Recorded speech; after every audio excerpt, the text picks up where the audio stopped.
Mathalan Marekani.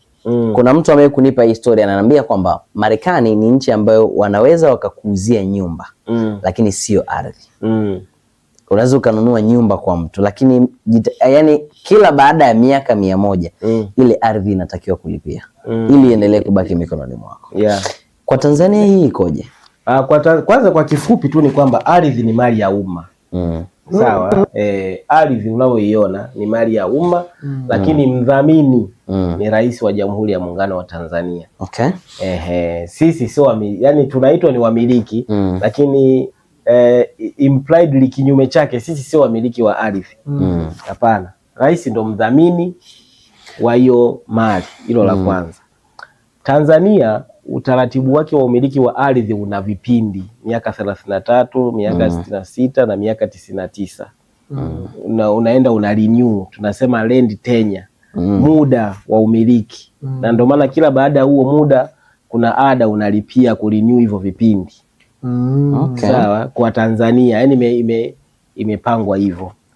Sawa. Sasa ukija kwenye context ya huko Marekani, unajua Marekani tofauti na huku kwetu. Kwanza kule Marekani akija Tanzania akakukuta unamiliki nyumba anashangaa, anashtuka sana. Kwa sababu ni very expensive kumiliki nyumba katika maeneo ya huko kwao.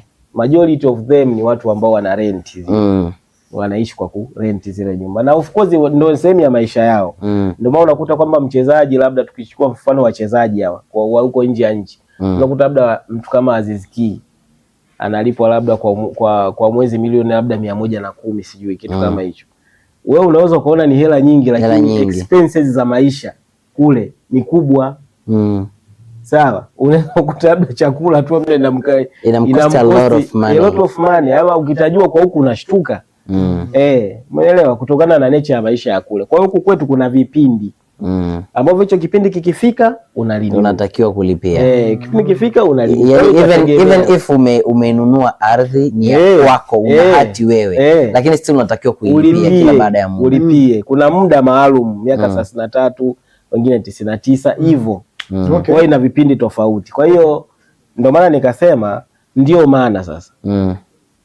Kwa nini nimesema ardhi ni mali ya umma? Ndio maana kwa mfano hapa stupo hapa Global TV na hili jengo naamini ni la Global TV. Of course. Ndio.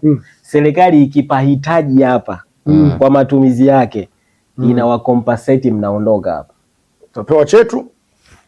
Hiyo ndio kwa lugha ya kitaalamu kucompensate. Kwa Kiswahili inawafidia. Ikipahitaji kwamba sasa pale ilipo pale jengo la ile la Global TV pale bwana, kwa matumizi yetu fulani kama serikali naona patatufaa. Sawa. Ndio hapo utaambiwa bana, hii ni mali ya umma. Yaani unasema jamani, mimi hapa bora mniue. No. Hatukuui wewe. Wewe hapa sisi tunapahitaji. Tusifike mbali kwenye kukua. Yaani tusifikie mpaka kifo. Yaani wewe toka tu.